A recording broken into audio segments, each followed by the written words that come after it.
इमरान खान ने जो 2018 में 38.7 मिलियन 38.7 मिलियन के गोशवारे असासे जो है वो डिक्लेयर किए थे 2018 में वजीर आजम बनने से पहले। वजीर आजम बनने के बाद 2023 में वो असासे 316 मिलियन और अभी वो हैं जो डिक्लेयर्ड है। ये 316 मिलियन भाईजान कौन सी मतलब फैक्ट्री है मौसूफ की, केड़ा कारोबार करते हैं वो, जिससे ये इतना बड़ा राइस जो है ये उसके जराए आमदन में आया।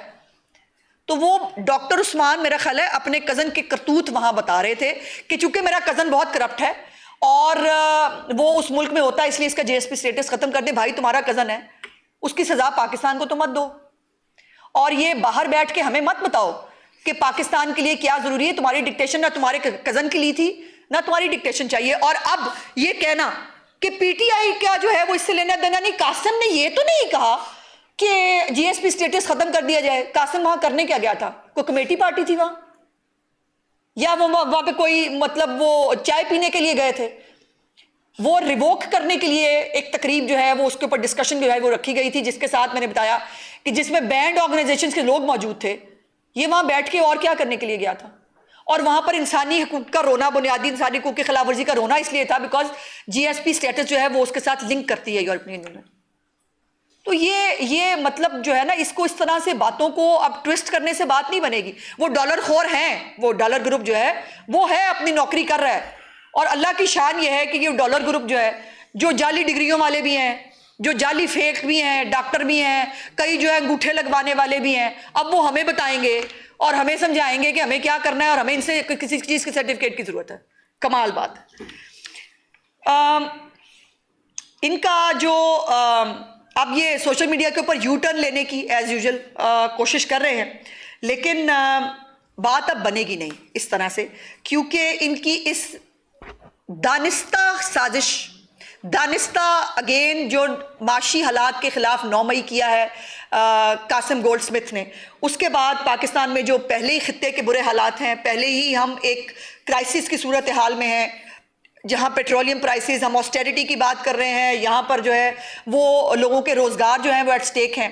इन्होंने पाकिस्तान के खिलाफ भी जो हरकत की है, अब ये अभी जो पाकिस्तान की तमाम मसनूआत हैं यूरोपियन यूनियन के मंडियों में भी पहुंच रही हैं, उसको नुकसान पहुंचाने की जो कोशिश की है, इसके कॉन्सिक्वेंसेस जो हैं वो पाकिस्तान को कितने स्ट्रांगली खुदा न खास्ता भुगतने पड़ सकते हैं। मेरी गुजारिश होगी, मेरी तमाम जो हमारे यूरोपियन यूनियन के जो ममालिक हैं, जो लोग इंसानी बुनियादी हकूक इनकी तकरीरें सुनते हैं बैठ के, उनको हालात का जायजा लेना चाहिए और या फिर ये फैसला करना चाहिए कि क्या इस किस्म के मामलात, वो ये तोशाखाना खाना हो, वो 190 मिलियन पाउंड जो है वो खाना हो, साइफर के साथ खेल जाना हो, या जो है ये 9 मई की तरह की बगावतें करनी हो, ये अपने मुल्क में उसकी इजाजत दे सकते हैं कि नहीं। और इन्हीं जराइम की जो है वो पदाश में ये शख्स जेल में है। ये किसी की जाती ख्वाहिश ना ख्वाहिश पे इसके ऊपर नारोवाल स्टेडियम लाने का केस नहीं डाला किसी ने, इसके ऊपर जो है वो मनशियात का झूठा केस नहीं डाला गया। इसको जो है वो बेटी को सिर्फ इसलिए कि बाप को तकलीफ हो उसको अरेस्ट जो है वो कर लिया जाए और बाकायदा कैमरे लगा के उसकी जो है वो तज़हीक की जाए और उसको देखा जाए कि इसको कितनी तकलीफ हो रही है, ये किसी ने नहीं किया। इसको इसकी करतूतों की वजह से जेल में रखा हुआ है। और अब ये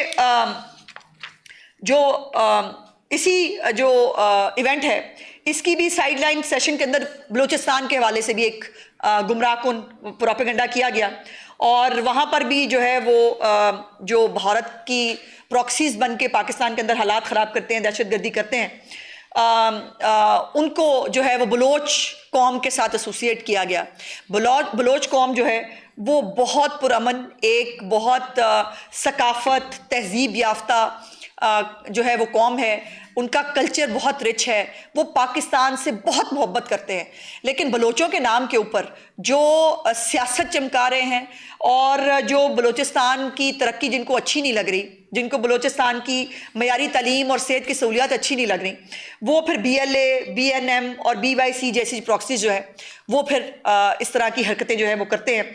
ये जबरी गुमशदगियाँ, लापता अफराद और एहसास महरूमी के जो कार्ड हैं वो खेल कर बच्चों को गुमराह करते हैं। और अभी आपने 2-1 दिन पहले वो बच्चियों की प्रेस कॉन्फ्रेंस भी देखी जिसमें उन्होंने बताया कि किस तरह से उनको ज़ेन साजी करके दहशतगर्दी की तरफ जो है वो राग़िब किया गया था। और अब तो ख़ुद अल्हम्दुलिल्लाह बलोच कौम जो है वो अपनी प्रॉक्सीज़ को ख़ुद बेनकाब कर रही है। और इसके साथ साथ आखिरी बात जो मैंने करनी है कि जैसे मैंने कहा कि इत्तफाक है, बड़ा हसीन इत्तफाक है कि जो एजेंडा इनका है वो इंडिया का भी है। अभी कल जयशंकर जो है उसने वो कहते हैं ना खिसियानी बिल्ली खंबा नोचे, तो ये खंबे नोच नोच के जो है वो बेचारे पागल हो चुके हैं।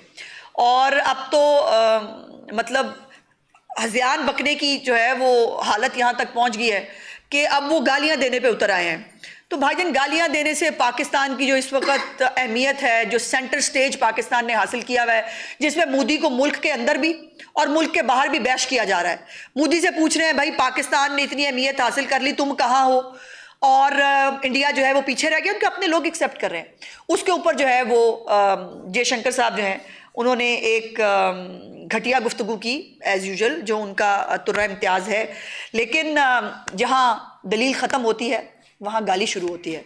चूँकि जयशंकर के पास अपनी मोदी हुकूमत का कुछ भी कारनामा बताने के लिए नहीं है, तो अब वो गालियों पे उतर आया। वैसे जो उन्होंने कहा है ना, हम नहीं हैं,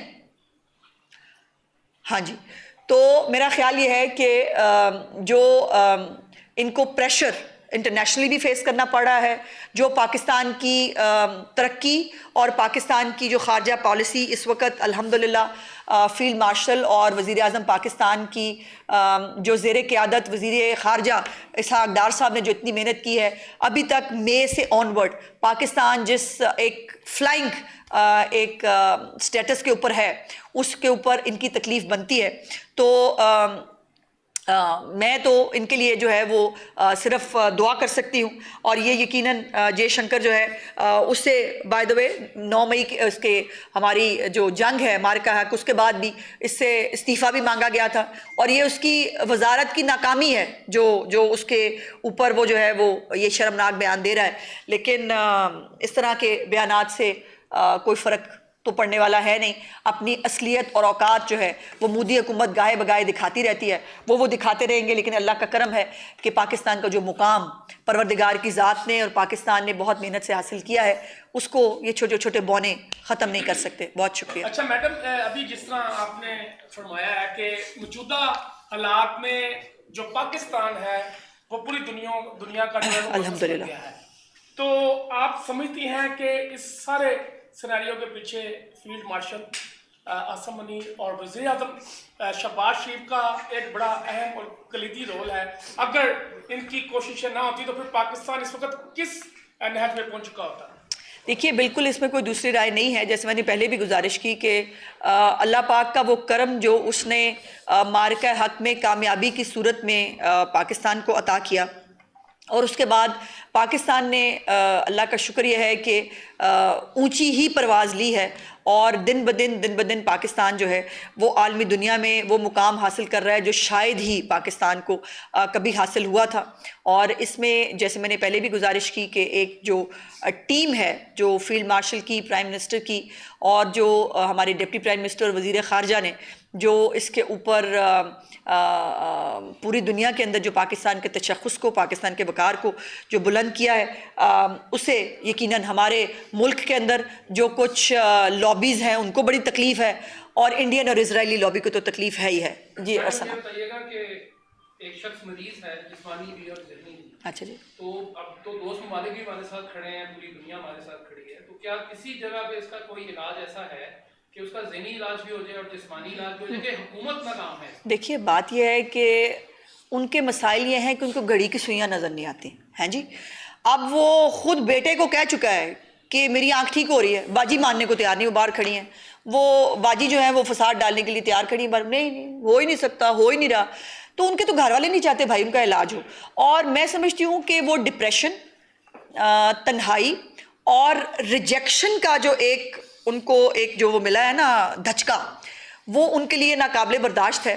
सो जहाँ उनकी आँख की जो है वो हालत को बेहतर किया है इंशाल्लाह ताला, पूरी मेहनत के साथ उनके पूरा वसाइल उन पर लगाए गए हैं, उनको पूरा फैसिलिटेट किया गया है, तो दिमागी हालत जो है उसको भी ठीक करने के लिए। लेकिन ये दिमागी हालत का उनको देखिए, आपको पता ना कि दिमागी हालत का बहाना बना के किसी भी जुर्म को आप सरजद करा लें, तो ये भी एक प्ली होती है। तो ये प्ली उसको दे मत, वो बहुत सोच समझ के जब भी पाकिस्तान के खिलाफ उसने कोई भी साजिश प्लान की है, बहुत सोच समझ के किया है। वो अलग बात है कि अल्लाह पाक का करम है इस मुल्क के ऊपर।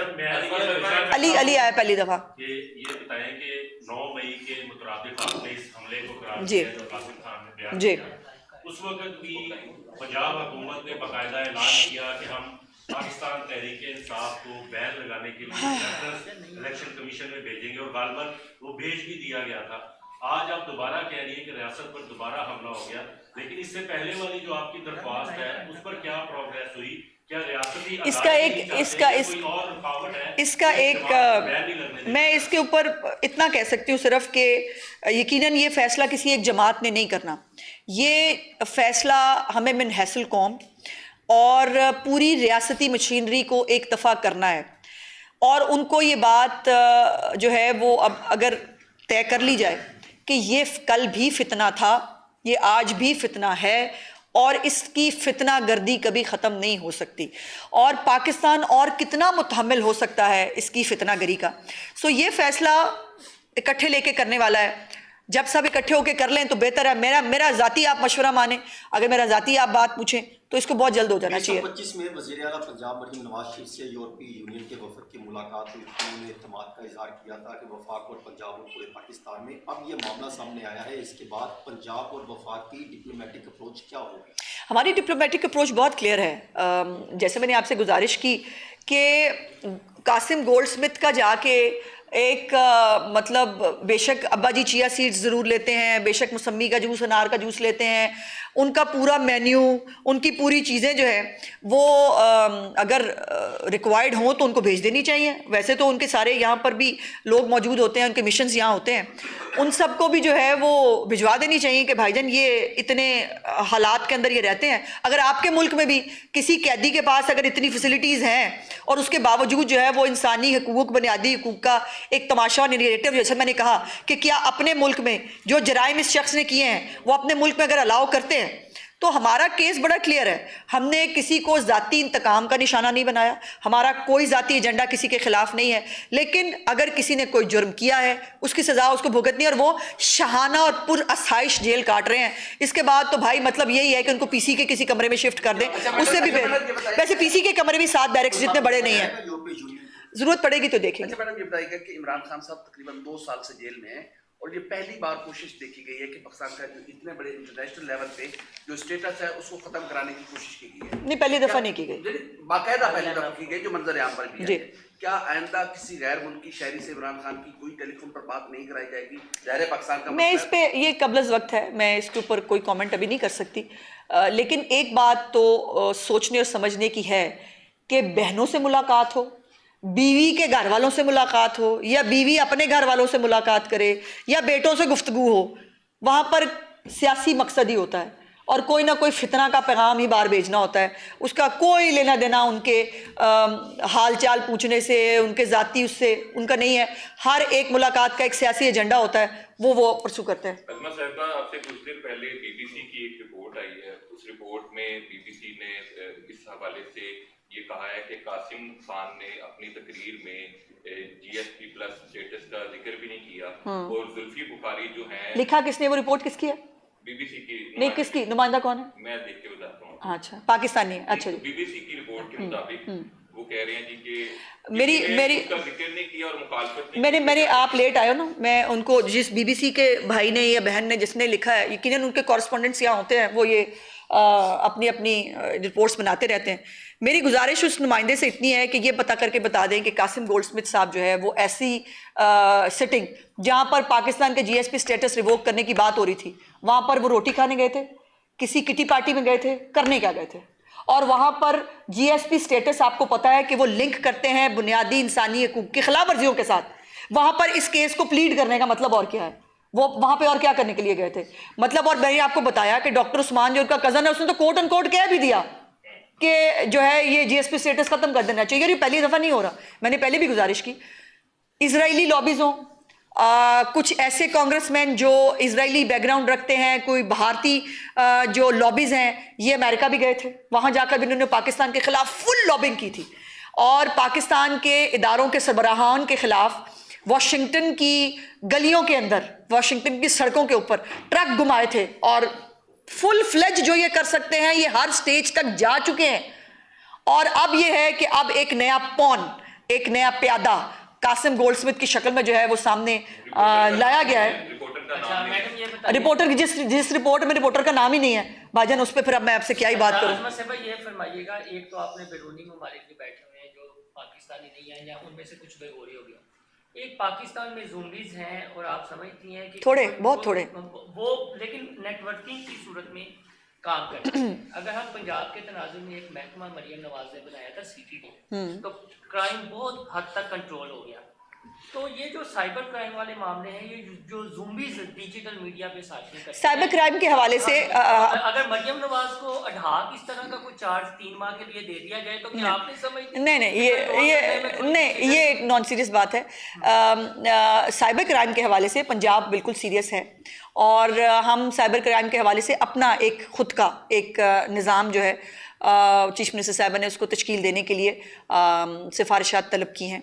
और हम खुद से, चूँकि फेडरल के ऊपर बहुत बोझ है, फेडरल के ऊपर बहुत और ये साइबर जो है ये अब हर गली मोहल्ले की बात हो गई है।